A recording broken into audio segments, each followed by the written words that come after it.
Today, we're going to be talking about the Indiana Jones franchise. Turns out that with Raiders of the Lost Ark coming out on June 12th, 1981, that makes the franchise the franchise's 40th birthday.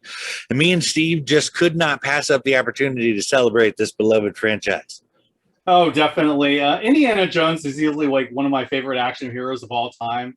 I always loved the idea that he was both a scientist and a rugged action hero, and that he would always go on these crazy places and having wild adventures all over the world.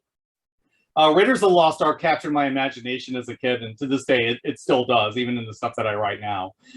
Indy is very much a hero of the pulp era, but he's a very human character, even though he comes from those hard-edged pulp groups, and that makes him so interesting to me.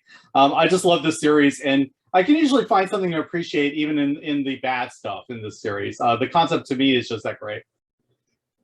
Oh, I agree. Things actually didn't start out the way they ended up there. George Lucas came up with the idea of Indiana Smith in 1973. He essentially wanted to make a modernized take on the old serials he used to watch as a kid, like Buck Rogers and Zorro's Fighting Legion, Spy Smasher, and Don Winslow of the Navy. In particular, he wanted to emulate the constant going from one cliffhanger action scene to the next, the style of that in the serials. And I think you can tell watching it that this was the idea.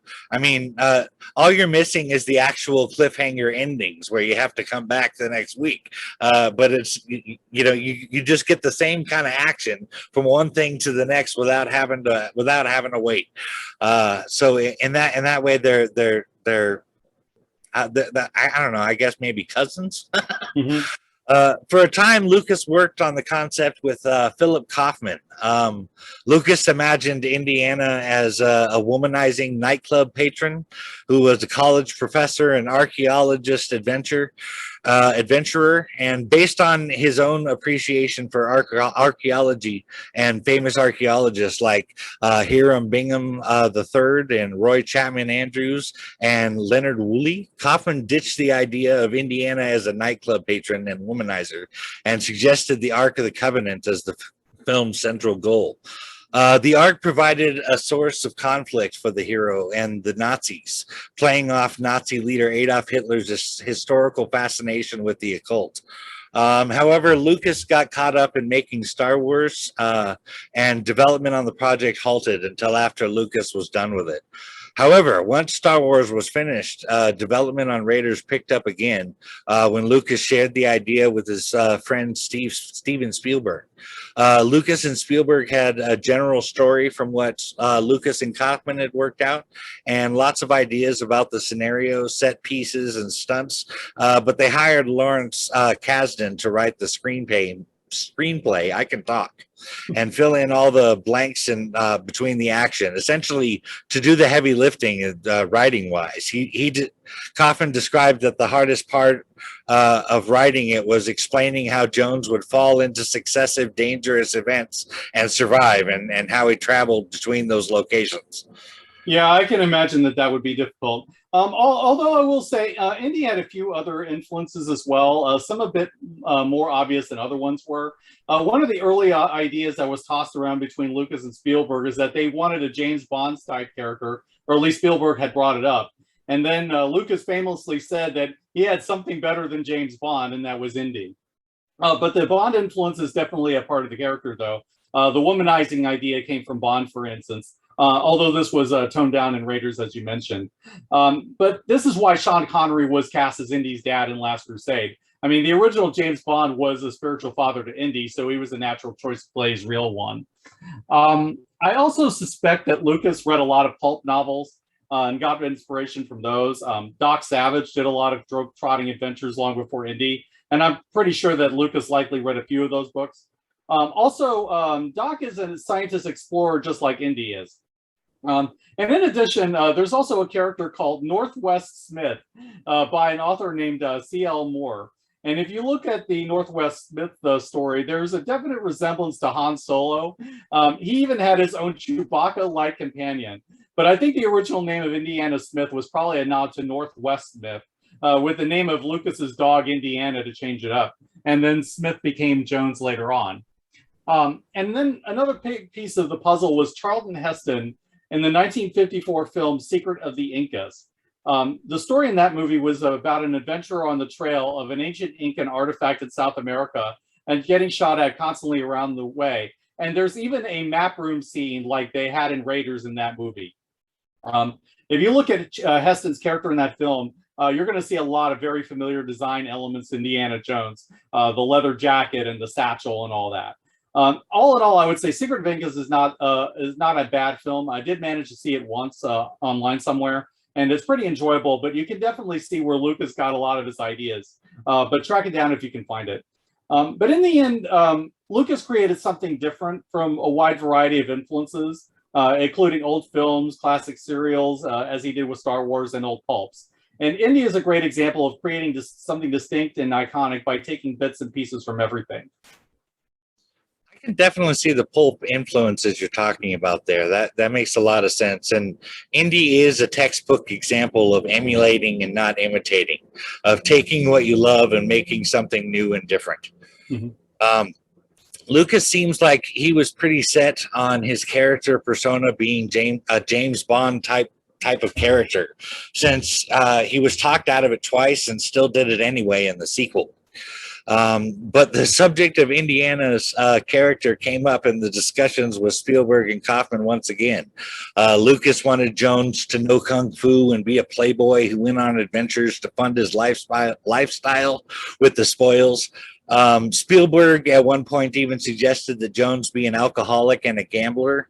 But ultimately, after hearing Spielberg and Kasdan say that Jones was complicated enough being an adventurer and an archaeologist, Lucas decided he wanted Jones to be a role model who was honest and true and trusting, but relatable. To be relatable, the three of them agreed that he needed to be fallible, vulnerable, and as capable of comedic moments as he was of serious ones. Kasdan wrote Jones as an anti-hero, an archaeologist reduced to grave robbing. Also, Spielberg hated the name Smith. He believed it would remind the audience of Steve McQueen's character Nevada Smith, and all three of them agreed to use Jones instead. And I think it's a good thing that they did. I mean, the name Indiana Jones evokes a mental picture of adventure and feeling of excitement. Plus, it kind of rolls off the tongue, whereas Indiana Smith, I don't know, it sounds like a boring old college professor. Yeah, that was definitely the better choice. In addition, that Smith also comes a bit close to Northwest Smith, which is where I think the Smith name really comes from. Jones sounds a whole lot better, and in fact, the Welsh background of the name actually comes up in an episode of Young Indiana Jones. I also think they were right to make Indy more of a vulnerable character, because I think that sets him apart from his larger-than-life influences. He does struggle in his relationships, even if he might seem to be a playboy. He takes hits, and he doesn't just walk away from them. The wounds add up, as we see with the "it's not the years, it's the mileage" scene with Marion. Ford plays Indy with vulnerability under the title grizzled archaeologist exterior, and I think that that's one of the reasons that why he's so endearing and why he stuck with me for so many years. He's this underdog hero who fights hard to hold on to what he finds, and he doesn't always keep it once he's got it. And I think that's a big thing with him. But I think it's also wise to underscore the womanizing aspect. I mean, there's a scene in Raiders Senate in his house with Marcus where it was originally going to be implied that a girl had just been there and that Indy had just been with her. But that got scrubbed because Spielberg didn't think that Indy would do that. The character had moved away from the Bond influence by that time. Indy does have relationships with a different girl each film, but it's not because he's a womanizer. I honestly think it's probably more because he's always on the move. And he's basically married to his job more than anything. And that's not really good on a relationship. Although I think Crystal Skull probably is the worst of the four in terms of quality. I agree with one thing about it. If Indy were to settle down with anybody, it would be Marion Ravenwood. I agree that they managed to have Indy with different women in the first three films without making him seem like a womanizer. And that was a very good thing. I think that had they added that scene with the girl and tried to work the Playboy angle more, it would have cheapened the character. In my opinion, had they done that, the films would not have been as popular because it would have taken away from his charm, much like making him an alcoholic and a gambler would have done. As it is, Raiders of the Lost Ark became one of the highest grossing films of 1981, earning approximately 330.5 million worldwide, and played in some theaters for over a year. Imagine that, a movie in the theater for over a year.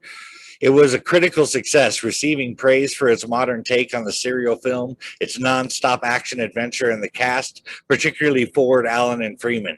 The film was nominated for several awards, and among others, won 5 Academy Awards, 7 Saturn Awards, and 1 BAFTA. Raiders of the Lost Ark is now considered one of the greatest films ever made and has a lasting impact on popular culture. The United States Library of Congress selected it for preservation in the National Film Registry in 1999. Oh yeah, Raiders, no question, earns its place in film history, and I think most people would agree that on either Raiders or Last Crusade is the best of the series. I'm a bit partial to Raiders on that question because it had the best love interest and the best villain with Belloc. Not to mention that the stunts are outstanding in Raiders, and the improvised moments are probably the best improv done in film history. But I wouldn't blame anybody for preferring Last Crusade because it's really great. Yeah, Indiana Jones was a big one in my house. I bet we watched Raiders of the Lost Ark a dozen times. It was a great adventure with awesome, memorable characters and a couple good quotable lines. I don't know. I'm making it up as I go. That one, like really kind of defines Indy's character there. I think. I feel like we got to mention the luck of Harrison Ford landing 2 of the most iconic roles in film history with Han Solo and Indiana Jones. I mean, most actors, if they're really lucky, might get 1 such role, but Ford landed 2 of those bad boys. Actually, 3 if you count Deckard from Blade Runner. But 2 of them came from Lucas and Ford, which is actually amazing. And Lucas was originally resistant to casting Ford because he didn't want to typecast him. Spielberg was the one that kind of pointed out and said, "Hey, we got Indiana Jones right there." And Lucas, I said, "I know who you're talking about. It's Harrison Ford." So, but originally they tried out Tom Selleck, but he was tied down to contract with Magnum PI, so they couldn't use him. He did do a test reel with them though, and it's in some of the special features in Raiders. Spielberg was the one who persuaded Lucas to use Ford in the end, and in the end, he was absolutely the perfect casting. I still, to this day, cannot see anybody else in this role because Ford is just that good. Oh man, just hearing Tom Selleck playing Indiana Jones makes me cringe a little bit. Yeah, I mean, totally. Ford is like that with all of his characters, in my opinion. I don't think that a single one of them could have been played by another actor and have been done as well, because as you say, Ford was just that good. However, there's something about Raiders that did not occur to me until I heard it pointed out by Amy Farrah Fowler on The Big Bang Theory. And that is that there seems to be a rather large plot flaw in the story, that Indiana Jones actually plays no relevant part in the outcome of the movie. I mean, with or without his presence, Belloc and the Nazis find the Ark, take it to the island, open it up, and die.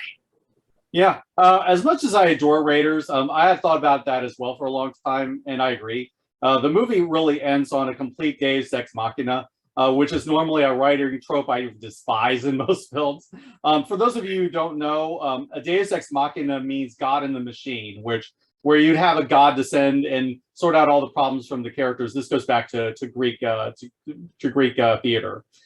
This literally is what happens at the end of Raiders. Basically, God comes out of the Ark to kill all the Nazis and save Indy and Marion. I generally believe the heroes should find a way to solve their own problems, and they don't here. So that's definitely a flaw in the movie, and it's a big reason why I don't blame anybody for preferring Last Crusade over Raiders.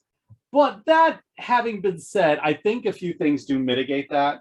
One is that this movie really earns a truckload of goodwill right up until the end. There is not a single bad scene or character moment in Raiders up until that point.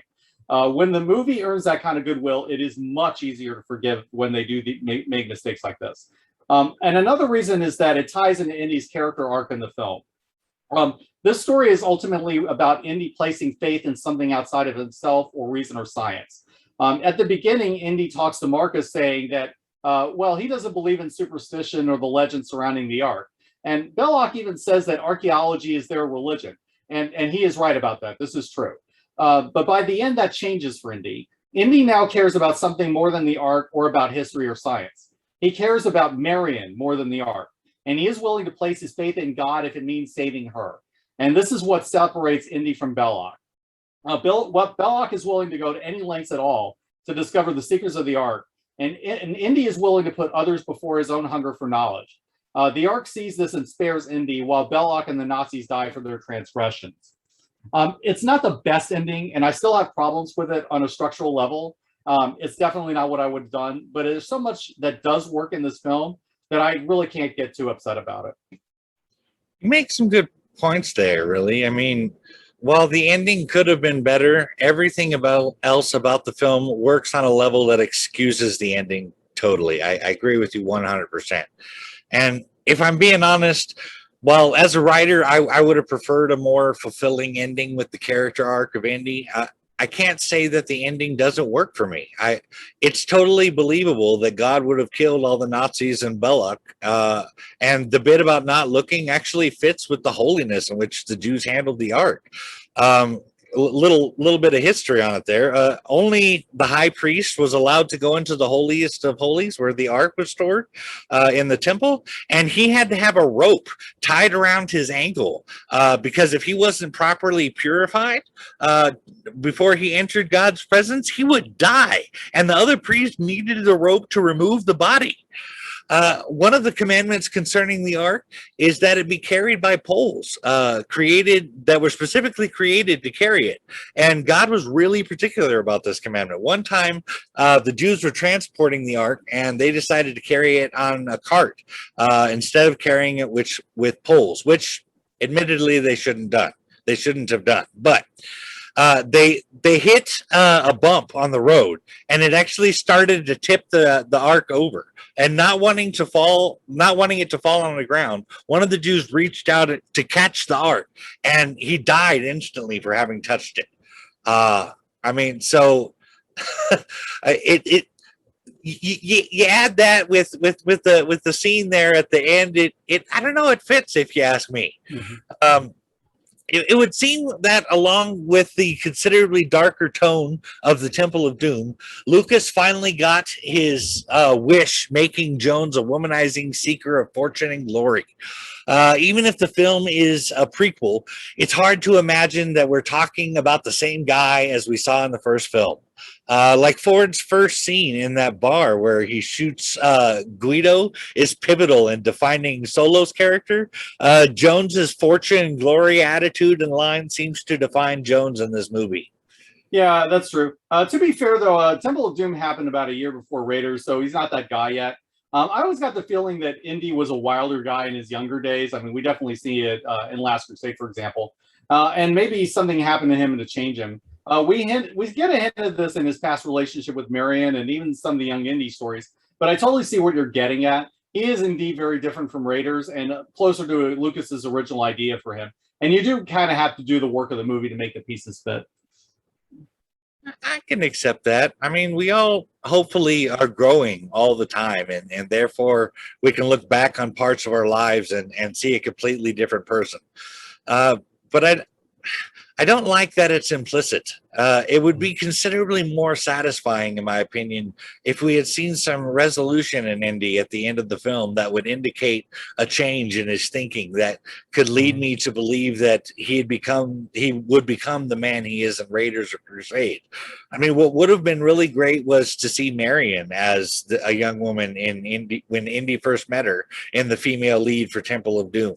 Mm-hmm. If it had been used to tell their story, that would have been way more fulfilling. But to be fair, I didn't know that Temple of Doom was a prequel until I was doing research for the episode. I always just thought it was a square peg in a round hole compared to the rest of the series. And I mean, let me be clear, even with all my complaining about Indy's inconsistent character, I still love the Temple of Doom as a movie. I enjoy it immensely whenever I watch it. I just didn't really feel like it fit with the other two. Yeah, all that is totally fair. I would have liked to see a flashback Marion movie too. I don't think there's much question that Temple of Doom is the weakest of the original trilogy of films. There are a couple reasons for this. One of them is that the story revolved around some extra stunt ideas that Lucas and Spielberg wanted to do for Raiders, but couldn't get around to, particularly the minecart scene. Now, to be fair, these were great stunt ideas. I mean, the minecart scene in Temple of Doom is one of the best things in that film, no question. The problem is that the cart went before the horse, pun intended, and they didn't have the stunts serve the story rather than the other way around. Another problem is they didn't have Lawrence Kasdan to write the script, and Kasdan was the key writer for both Raiders and Empire Strikes Back, which were two of Lucas's greatest films ever. Replacing him were two writers that Lucas had known from American Graffiti, Willard Hike and Gloria Katz. They weren't up to the challenge, unfortunately, and Lucas's two worst films of the 80s had their names attached. They were also involved with Howard the Duck, which is regarded as one of the biggest comic book bombs of the time. Oh, that's so true. Howard the Duck sucked so bad. From what I understand, Kasdan didn't want to be a part of something as dark sounding as the Temple of Doom. Not to say that he didn't do darker tones, as you mentioned. He did Empire. Empire was clearly darker than A New Hope, and Kasdan did that. But I think it says something about it that Kasdan felt Temple of Doom was too dark. Lucas, who had divorced from Marcia Lucas, attributed the film's darkness to his relationship problems. I also heard that the film marked what would be a very dark time in the friendship between Spielberg and Lucas, and I can't help but think that that added to the darker tone in their moods. Yeah, that does make sense. And it is true that dark periods in the lives of creators often leads a darker story to express those feelings. It also would account for why this movie doesn't deal with Marion. And that may be for the best, I think, given his outlook at the time. But speaking of Marion, we had a completely different cast in this film. She wasn't in this movie. Neither was Sala or Marcus. Instead, we had two new characters. Short Round, who was a young Asian boy played by a Vietnamese-American actor, Jonathan Ke Huy Quan, I hope I pronounced that correctly. And Willie Scott, who was a loudspeaker played by Kate Capshaw, who would eventually become Mrs. Steven Spielberg. While I didn't have a problem with Short Round as Indy's sidekick, and I have nothing against Capshaw, the character of Willie was really annoying. She was very often a damsel in distress, constantly whining about everything and screaming, and she was just a difficult character to like in general. Now, that having been said, I did like the banter between her and Indy at times, despite that. I agree. Capshaw's character was a total trope and ridiculously, almost headache-inducingly annoying. Kate Capshaw herself called her character not much more than a dumb, screaming blonde. In 1989, Steven Spielberg said that he wasn't happy with the Temple of Doom at all. It was too dark, too subterranean, and much too horrific. He actually said it out-poltered Poltergeist, and that there was not an ounce of his own personal feeling in the film. In the making of Indiana Jones and the Temple of Doom's documentary, Spielberg said that the Temple of Doom is his least favorite of the trilogy. And when he looks back on it, and he thinks that the greatest thing that he got out of directing the Temple of Doom was that he met Kate Capshaw, and that was the reason he was fated to make the film. Short Round, on the other hand, was awesome. I loved Short Round as a kid because, like Wesley Crusher did for me on Star Trek The Next Generation, Short Round provided a way for me as a kid to take part in Indy's adventure. Yeah, I quite like Short Round as a sidekick character. I mean, he's not a useless kid that you sometimes see in these action films, but he's also not overplayed either. He's just a normal kid who comes from the streets, and he picked up a few things along the way. Not to mention that he spent enough time with Indy to learn from him. He's sneaky, and he has to be because of his size, but he has a good heart, and he genuinely cares about Indy. And he even saves Indy a few times, believably so. And it doesn't look forced or unbelievable at all when he does. But all in all, I think I can understand where Spielberg was coming from on Temple of Doom. There isn't as much of the classic Spielberg sense of humor that we see in the first and the third films. And maybe he was dissatisfied with that as well. It definitely seems more of a Lucas film than a Spielberg film, though there are some nice Spielberg moments occasionally before it starts getting grim.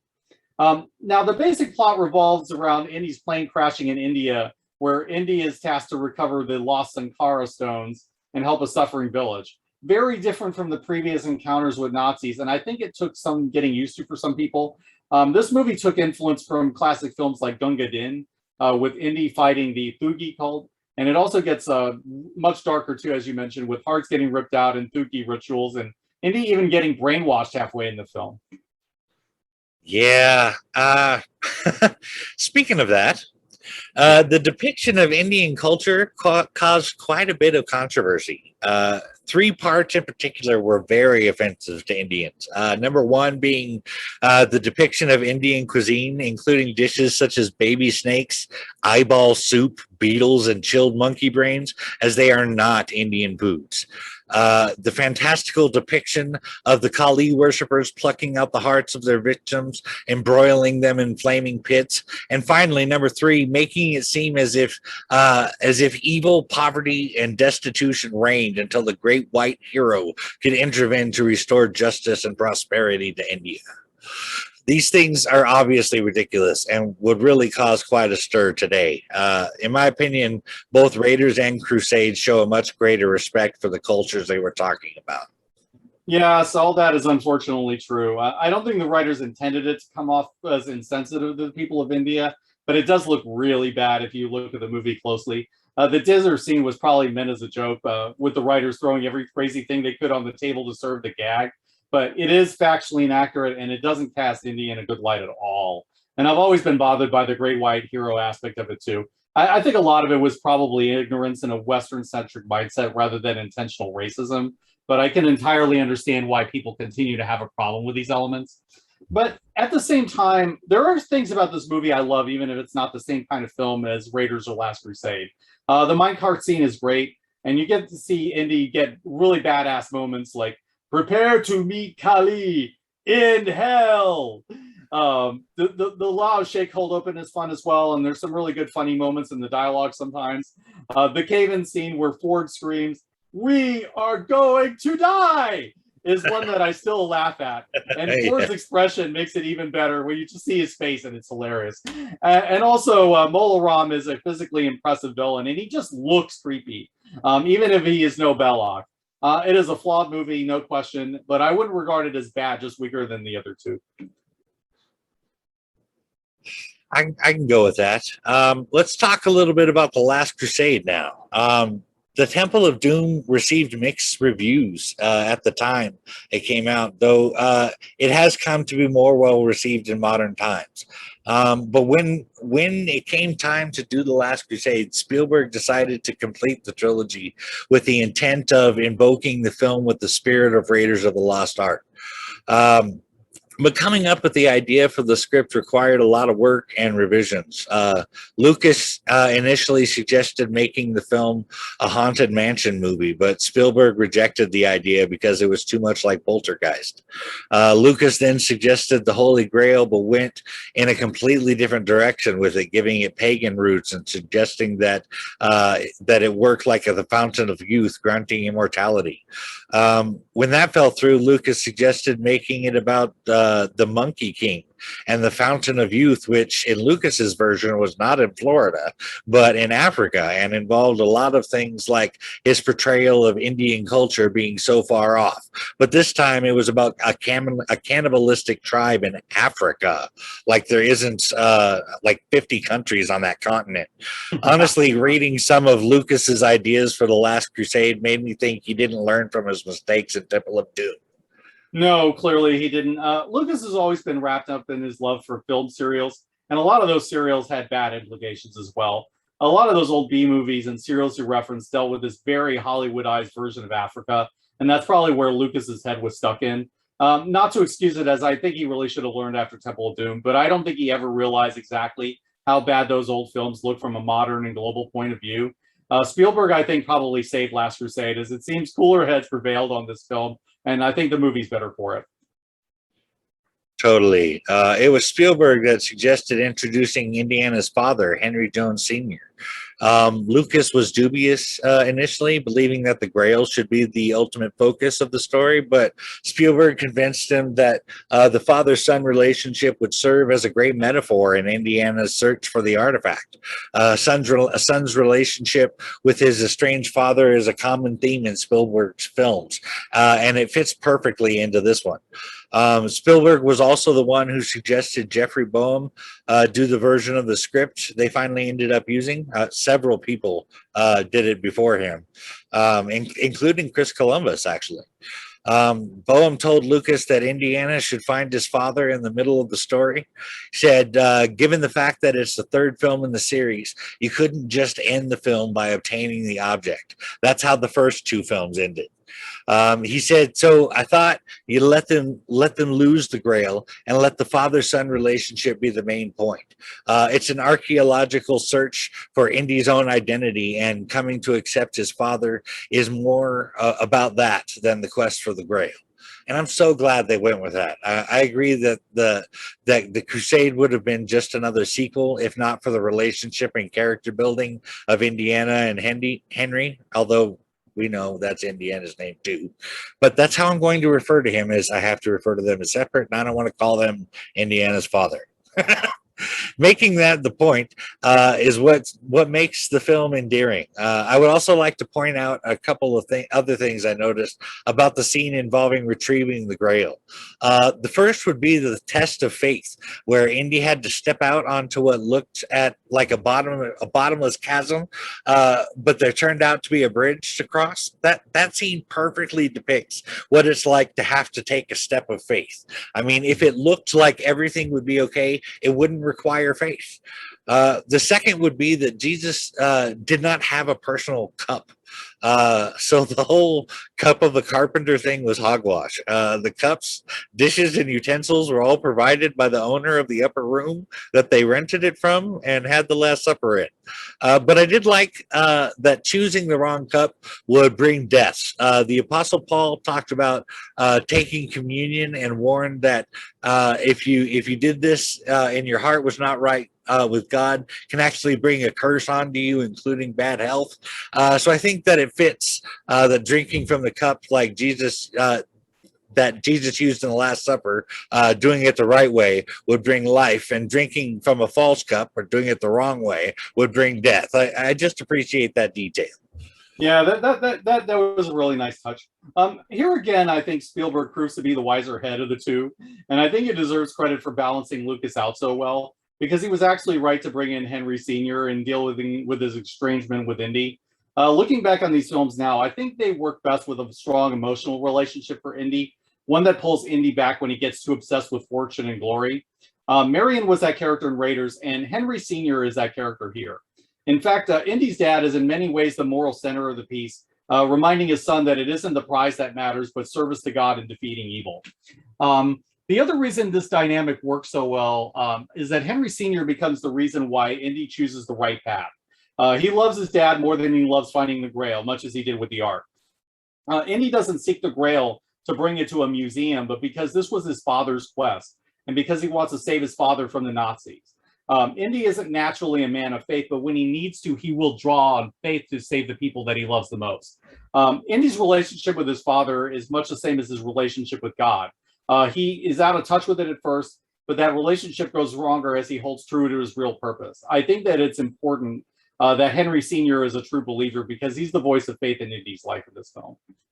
That's a very good point. I got to agree with that. I want to talk a minute about the 1912 prologue. As seen in the film, refers to the events, the lives of Indiana's creators, actually. When Indiana cracks the bullwhip to defend himself against the lion, he accidentally lashes and scars his chin. Harrison Ford actually gained this scar in a car accident as a young man, so it fits with that. Indiana taking his nickname from his pet Alaskan Malamute is a reference to the character being named after Lucas's dog. The train carriage Indiana enters, the name Dr. Fantasy's Magic Caboose, which was the name producer Frank Marshall used when performing magical tricks. Yeah, true. That we actually see Indy's dog very briefly in the 1912 sequence toward the end, which I thought was a really nice touch. River Phoenix just did a really great job as young Indy, and he got Ford's mannerisms down well enough to make me believe that he could have grown up to be Indiana Jones. All the pieces are there that end up defining Indy later, the bullwhip, the fear of snakes, and where he got the fedora. One other thing of note about the young Indy sequence is that it looks like a film shot out of Monument Valley, and I was surprised to find out that it isn't. Apparently, Spielberg considered Monument Valley to be sacred ground because of all the movies that John Ford filmed there. So they filmed the early parts of it in Utah, but it really looks like it could have been Monument Valley. But a real location of interest, though, is the location of the Grail Cave. The exterior of the Grail Cave is a real thing, and in fact, it is the 10,000-year-old city of Petra in Jordan. Petra is actually a really fascinating place, and at one time it was the central city of the lost Nabatean Empire. The real history of Petra is probably more interesting than the story that popularized it. And one of the things that I love about Indy is that how much attention it brings to real history, for all that the series gets wrong at times. But I think if the series had ended here and they never made another Indiana movie, Indy movie after this, I would have been totally happy with that. We got to see Indy and his family and his dad, Marcus and Sala, right off into the sunset in classic Western style. That would have been the perfect place to end it. And I honestly thought they were going to leave it there until many years later, which leads us into the Kingdom of the Crystal Skull. In 2007, Indy did come back, and so did Lucas, Spielberg, and Ford. Spielberg was initially resistant to the idea because he felt that the story was done with the Ride into the Sunset, and he hadn't planned on coming back to the character. It was fan demand that kept the character alive, which convinced Harrison Ford to come back. And then Harrison Ford convinced George Lucas to come back, and then Lucas convinced Spielberg to come back. So all that got the ball rolling to do the new movie. And then eventually Karen Allen as Marion came back for the ride as well. So the movie would eventually be called Indiana Jones and the Kingdom of the Crystal Skull, which is a mouthful of title. I don't know why they didn't just go with Crystal Skull. The problem is by then, though, is that Harrison Ford had aged 18 years since the making of Last Crusade, and nobody wanted to tell the same stories they had done already. Plus, it really didn't make a whole lot of sense. Bringing the story forward by 20 years meant that the Nazis had already been defeated, which means now they needed new villains to fill the gap. Denholm Elliott, who had played Marcus, had passed away by then, so they weren't able to bring the character of Marcus back either. We do get to see like little nods to Marcus, like the statue on the campus. But yeah, that's pretty much where they were left at. I can see what Spielberg was thinking there. The Last Crusade was a fantastic ending to the trilogy, and beyond the demand for it, there was no need to continue it. But I'm glad he finally came around. The Kingdom of the Crystal Skull is, however, a large mouthful of a title, as you said. The other titles really rolled off the tongue rather naturally, but that one feels forced. I agree that just the Crystal Skull would have been a better title. Yeah, although there is a lot to like otherwise. Lucas chose to embrace the 50s setting, moving away from the classic serials about Nazis and magic. Instead, he wanted to take the B-movie approach, taking influence from the science fiction films of the 50s. So instead of dealing with holy relics, the movie would deal with alien encounters, government conspiracies, and the Cold War. And then the Soviets were brought in to replace the Nazis since they were the major threat at the time. The result was a very different kind of Indiana Jones film, for better or worse. Crystal Skull is a movie that I think had good intentions and good ideas. I think the basic approach was sound. I mean, they couldn't go back and do Nazis with a much older Harrison Ford. Spielberg didn't even want to do that, and clearly Lucas was more attached to the B-movie approach. So I don't think the idea of Indy investigating relics connected to aliens is a bad idea at all. The Soviet angle made sense, and Cate Blanchett actually was a good choice to play Irina. The film makes the 1950s settings work, and there are some really fun reference to old 50s films. If you notice the killer ants, those were likely a nod to The Naked Jungle, which is an old adaptation of a short story called Leiningen versus the Ants, also featuring Charlton Heston. So I think the movie tends not to be received well, but it's more in the execution and more of the sillier moments. I initially took Kingdom of the Crystal Skull as part of that fad that was going on at the time with bringing old action stars into sequels of their popular characters except as old men now. But listening to how you explain that, I can see it in a different perspective. Either way, I think the film will continue to grow on me, even if it will not hold the same place as the original trilogy. Yeah, same for me. But I have to overlook one huge problem to get there. The worst scene of the movie is probably the infamous fridge scene. While on the run from the Russians, Indy walks into a model recreation of a 1950s town but it turns out to be a test site for a nuclear bomb. So Indy's plan to save himself is to lock himself in a lead-lined fridge, where he miraculously manages to survive a ground zero nuclear explosion. Even for this series that is over the top and silly, Indy should have been either pulverized from the explosion or dealing with serious radiation poisoning, even with a lead-lined fridge. Right? I mean, you see footage of a nuclear bomb going off, and it's totally leveling huge buildings. But that little refrigerator is going to protect him. I mean, that refrigerator scene just tainted the whole film for me when I first watched it. Yeah. I mean, nothing that ridiculous has ever happened in an indie movie. I have since learned, however, to overlook the refrigerator scene, and the film is better than I thought since I've learned to excuse that one thing. Yeah, you basically have to ignore the fridge scene to get anywhere with Crystal Skull. My other main issue is with the character of Mac, who was Indy's friend but betrays him to the Russians for money. I grant that Indy has always had a problem with trusting the wrong friends, as Belloc famously told him.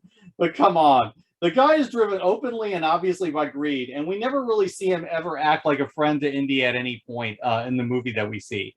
Worse, he betrays him not just once but twice, and even after that, Indy is more than willing to risk himself to save Mac. At some point, you'd think that Indy would realize that Mac is bad news and he's completely out for himself and he doesn't care about anything but a payout.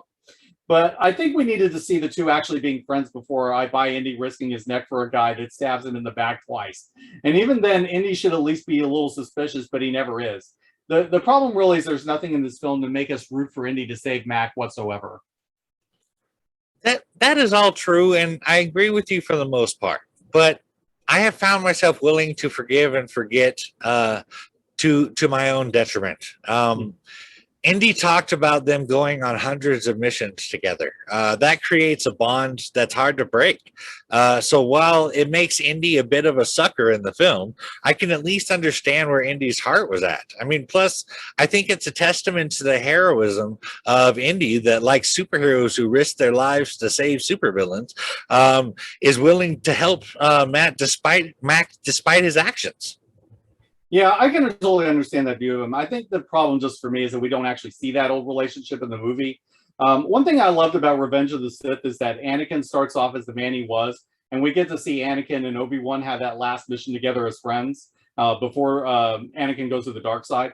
I think Mac probably turned too soon, and we just didn't get to see why Indy cared so much about him before he made that first heel turn. I think we needed to see that moment where Mac does something good out of genuine friendship for Indy, and it just isn't there.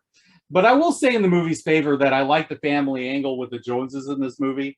Mutt had a good basic idea, even if the character was just basically okay to me.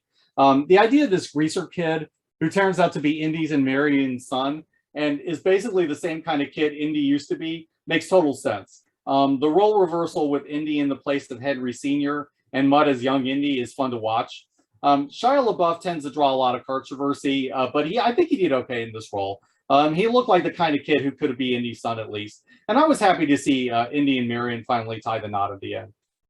Oh, I couldn't agree more. It is ultimately the family angle, along with Indy marrying Marion at the end, that really endears the film to me. That part really connects with Raiders, and in my opinion, it is the Crystal Skull's greatest redeeming quality.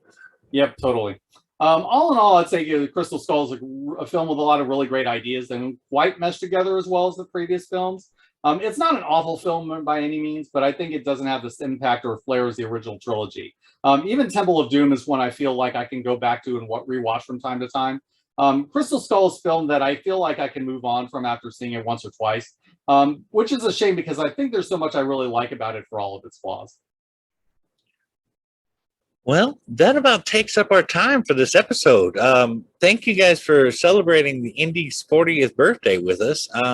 We'll see you back here in a couple of weeks to celebrate Stan Lee's birthday. How? I don't know. I'm making it up as I go along.